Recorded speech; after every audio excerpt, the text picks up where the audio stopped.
In the depths of South London, on an housing estate, comes a tale of debauchery, cruelty and hate. Through an abusive childhood to an imprisoned man, here is the story of Violent Stan.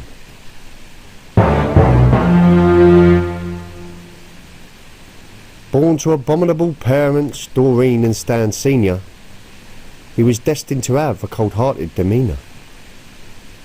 With an alcoholic father and a drug addict mum, what kind of man would Stanley become? His old dear was crazy, his old man was nuts.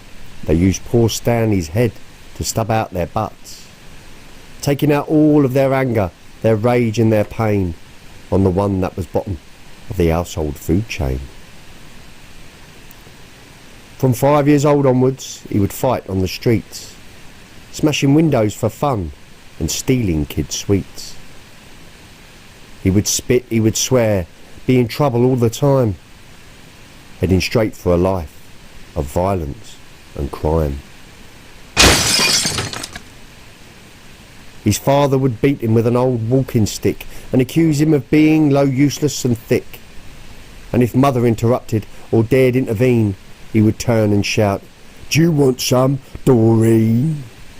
Swapping the stick for a large wooden club, he would batter her senseless Bleep! down the pub. As Stanley grew up, big, twisted and strong, the inevitable happened. We knew all along. By the time he'd grown up into a vicious young man, he was known on the streets as Violent Stan.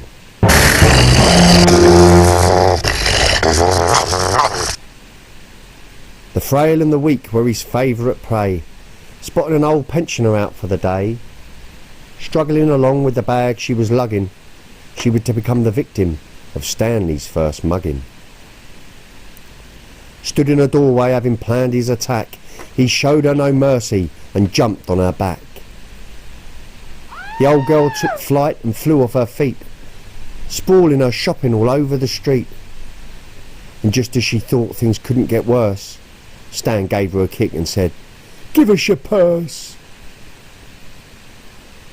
As he bent over to grab it, she looked into his eyes and swore sweet revenge, much to Stanley's surprise. "I swear on this moment before I am dead, I shall get my redemption and cut off your head." People looked on with no intervention as Stanley ran off shouting, "Thanks for your pension." Young Stanley was a natural in his chosen vocation, and soon he had built quite a fierce reputation. As the crimes and the delinquencies became increasingly callous, he struck terror and fear with his cold-hearted malice. The night that he murdered his parents was foul. He came in from a night on the rob and the prowl. His mother, all wasted and loaded and grim, looked to his father who'd been on the gin. She said, "Look what the cat's dragged in off the street." Taking a swig from his gin, he staggered to his feet. "You sad little bleep, where have you been? You think it all hard, I'll show you what's mean. As large as you are, you're still just a runt." Stan gave him a kick and said, "Sit down, you old Bleep! You've ruined my life, so I take an oath. Before the night is out, I shall bludgeon you both." And true to his word, it didn't take long. With a bash and a match, his parents were gone. Taking a bottle of gin, he took a large gulp, and bludgeon he did, beat them both to a pulp. So as not to get caught, Stan had to conspire, so he covered them in gin and set them on fire. The pattern continued for a number of years, a trail of destruction filled with heartache and tears. With no care or compassion for the victims he picked, Stanley slipped up and was finally nicked.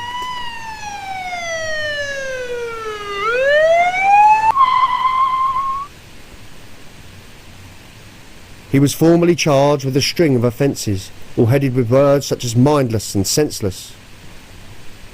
The judge summed up the case with a stutter and a stammer, shouting, "Guilty, as he banged down his hammer. To take him away and do not consider release, till he's filled with remorse and his violent ways cease. In shackles and cuffs he was led to his cell. A tear welled in his eye and he gave out a yell. They tried hard to break him, so he made a point and beat up the kingpin and started running the joint.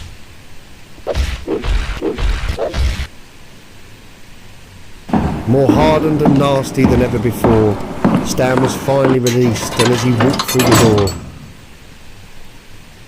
he growled at the world and couldn't wait to begin back where he left off before he went in.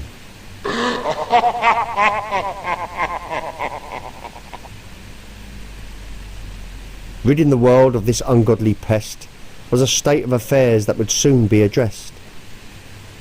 Jail was most certainly not the solution, but a frail OAP hell-bent on retribution. As Stan turned the corner, she was lying in wait, with eyes filled with loathing, venom and hate. With a sly little trip, poor Stanley was floored, and she cut off his head with the samurai sword. She picked up his head, looked him straight in the eye. For 15 long years she'd been waiting to die. Oh, how I've longed for this day to arrive. It's the only thing that's kept me alive. And at the ripe old age of 99, I've cut off your head and vengeance is mine. She'd been determined to die with a smile on her face, and beheading poor Stanley had been her saving grace. With a cackle of a laugh, she tossed down his head, then immediately turned and dropped down stone dead. For some this may seem a suitable tonic, for others it may seem rather ironic. Although the old dear had ended Stan's life, so would continue the circle of strife. Not far from the scene on a local estate, Stan's bird's monthly cycle is now 2 weeks late.